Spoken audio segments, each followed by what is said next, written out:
इस वीडियो में आज हम सीखेंगे कि क्रिप्टोग्राफिक कीज और पासवर्ड में आपस में क्या रिलेशन है इनका।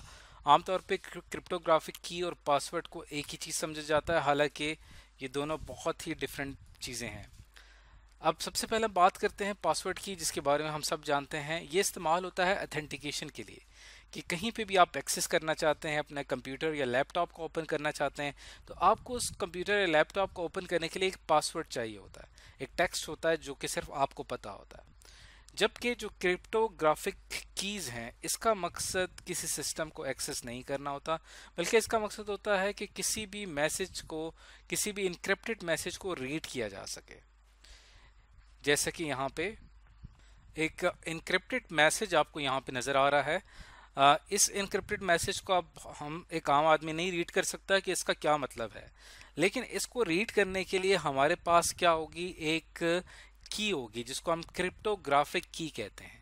वो की क्या है? वो हमारे पास ये की है जिसको डांसिंग मैन कोड या शेरलॉक होम्स कोड भी कहा जाता है। अब इसके अंदर आप देखें कि हर अल्फ़ाबेट को मैप किया गया है एक खास डांसिंग कैरेक्टर से। अब जो हमें यहाँ पे आपको ये तीन डांसिंग कैरेक्टर्स नज़र आ रहे हैं, इन तीनों डांसिंग कैरेक्टर्स, सॉरी, इन पांचों डांसिंग कैरेक्टर्स को हम यहाँ पे फाइंड आउट करेंगे। जैसे कि यहाँ पे ये ए से मैच कर रहा है, बी से मैच कर रहा है, सी से मैच कर रहा है और डी से और ई से मैच कर रहा है।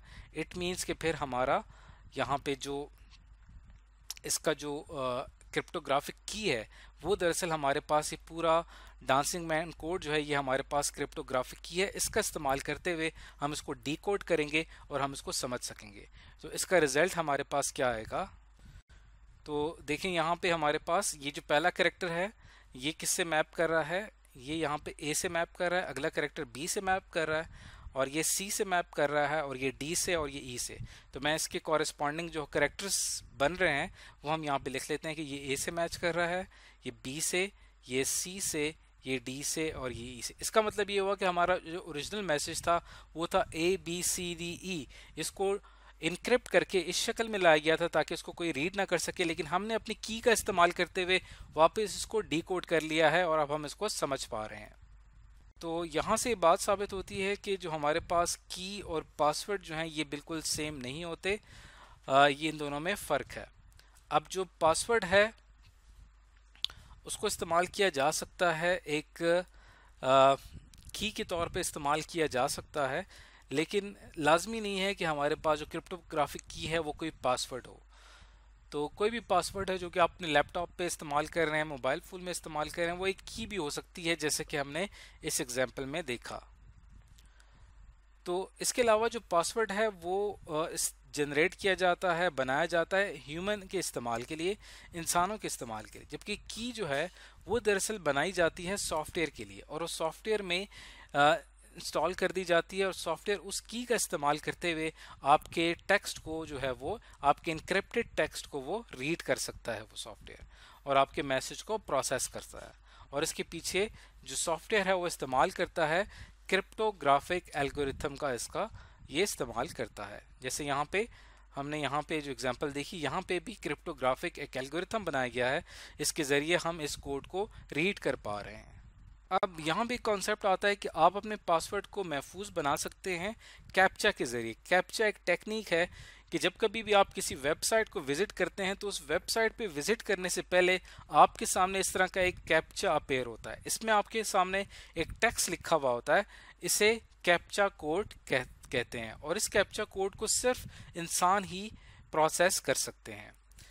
तो इस कैप्चा कोड को जो है मशीन अंडरस्टैंड नहीं कर सकती। अब चूंकि मशीन जो है वो की का इस्तेमाल करती हैं और की का इस्तेमाल करते हुए आपके पासवर्ड तक पहुंच सकती है। अगर कोई मशीन विजिट करती है कोई वेबसाइट, हमारे पास एक वेबसाइट है जो कि एक मशीन विजिट कर रही है और उस वेबसाइट पे कैप्चा मौजूद नहीं है, तो हो सकता है कि मशीन उस वेबसाइट को हैक कर ले, उसमें मौजूद पासवर्ड्स को हासिल कर ले। लेकिन अगर हम इस वेबसाइट को एक्सेस करने से पहले, इससे पहले अगर हम यहाँ पे कैप्चा लगा दें, तो मशीन जब इसको एक्सेस करेगी तो वो इस कैप्चा को अंडरस्टैंड नहीं कर पाएगी।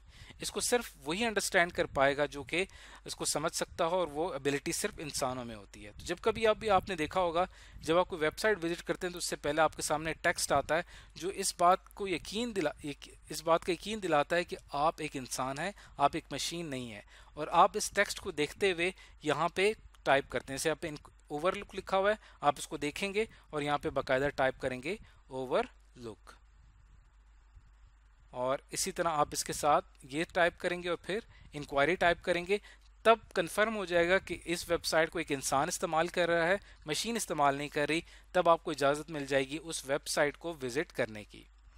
तो ये फ़ायदा होता है कैप्चा का। अब हम यहाँ पे पढ़ लेते हैं कि एक अच्छा पासवर्ड जो होता है उसकी क्या खसूसियात होती हैं।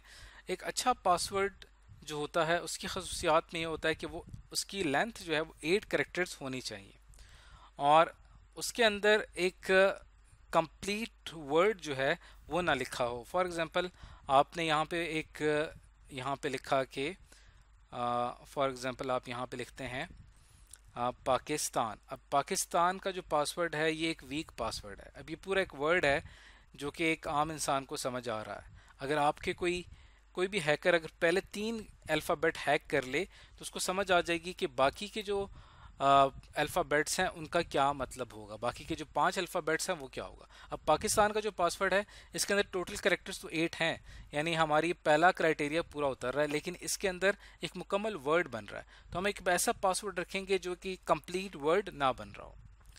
इसके अलावा आपका जो पासवर्ड है वो आपके पुराने पासवर्ड से चेंज होना चाहिए, क्योंकि अगर कोई भी शख्स आपके पुराने पासवर्ड्स को पता हो और आप एक नया पासवर्ड रखते हैं जो कि पुराने पासवर्ड की तरह होता है, तो हो सकता है कि आपका पासवर्ड हैक कर जाए। इसके अलावा आपका जो पासवर्ड है 8 कैरेक्टर्स का, उसके अंदर आपने कोशिश करनी है कि अपर केस लेटर्स हों। जैसे यहाँ पे अपर केस लेटर है जेड एक अपर केस लेटर है। इसी तरह लोअर केस लेटर हों, जैसे कि एक्स वी, ये देखिए हमारे पास क्या है, ये एक लोअर केस लेटर है। इसके अलावा आप नंबर्स ऐड कर सकते हैं, ZXV 1 2 3। सिंबल्स ऐड कर सकते हैं, क्वेश्चन मार्क या हैशटैग। अब ये देखें, ये जो पासवर्ड है हमारे पास, ये एक स्ट्रॉन्ग पासवर्ड है, इसको ब्रेक करना हमारे लिए बहुत मुश्किल होगा। और इसके अलावा आपका जो पासवर्ड है वो आपका यूज़र नेम नहीं होना चाहिए, आपका रियल नेम नहीं होना चाहिए, आपके बच्चों के नाम पे नहीं होना चाहिए, आपकी कंपनी के नाम पे नहीं होना चाहिए। आप अगर ये जानना चाहते हैं कि आपका पासवर्ड कितना स्ट्रांग है, उसके लिए आप एक वेबसाइट विजिट कर सकते हैं। इस वेबसाइट का नाम है howsecuremypassword.net। इस पे आप जाएंगे और यहाँ पे जाके आप जो भी पासवर्ड टाइप करेंगे उसकी स्ट्रेंथ का पता चल जाएगा। जैसे इस वेबसाइट पे आप जाते हैं, यहाँ पे लिखा हुआ है howsecuremypassword.net। यहाँ पे आप अपना पासवर्ड टाइप करेंगे। जैसे मैं एक सिंपल पासवर्ड अगर टाइप करता हूँ 1 2 3 4 5, तो यहाँ पे ये बता रहा है कि आपका जो पासवर्ड है वो इंस्टेंटली यानी फ़ौरन ही किया जा सकता है। लेकिन अगर आप कोई मुश्किल पासवर्ड करते हैं, जैसे कि हमने पहले बात की थी ZXC 1 2 3, और उसके बाद हम यहाँ पे कोई स्पेशल कैरेक्टर्स ऐड करते हैं, क्वेश्चन मार्क और उसके बाद हैश टैग। तो देखें ये पासवर्ड थोड़ा सा स्ट्रांग है, इसको क्रैक करने में 2 दिन का अरसा लगेगा। और इसके अलावा अगर आप और कोई रखते हैं, जैसे यहाँ पे मैं कोई पासवर्ड रख रहा हूँ 5 P, पाकिस्तान का P बड़ा आप लिख देते हैं AKISTAN। तो अब इस पासवर्ड को क्रैक करने में आपको 1 हफ्ते का वक्त लगेगा। अभी भी ये जो पासवर्ड्स मैंने एंटर किए ये वीक पासवर्ड्स हैं, क्योंकि आपके पासवर्ड्स यहाँ पे जितना ज़्यादा टाइम लेगा पासवर्ड को क्रैक करने में ये सॉफ्टवेयर, उतना ज़्यादा आपका पासवर्ड स्ट्रांग होगा। तो अब तक जो हमने पासवर्ड एंटर किए हैं ये इतने स्ट्रांग पासवर्ड्स नहीं है। आपने क्या करना है कि इस वेबसाइट पे जाके स्ट्रांग पासवर्ड्स एंटर करने हैं कि एटलीस्ट उस पासवर्ड को क्रैक करने में 1 साल या 10 साल का अरसा दरकार हो। तो आज की इस वीडियो में हमने पासवर्ड्स के बारे में पढ़ा है और कैप्चा के बारे में पढ़ा है कि ये क्यों इस्तेमाल होता है, और इससे पहले हमने क्रिप्टोग्राफिक कीज़ जो होती हैं इसके और पासवर्ड में क्या फ़र्क है इसके बारे में जाना।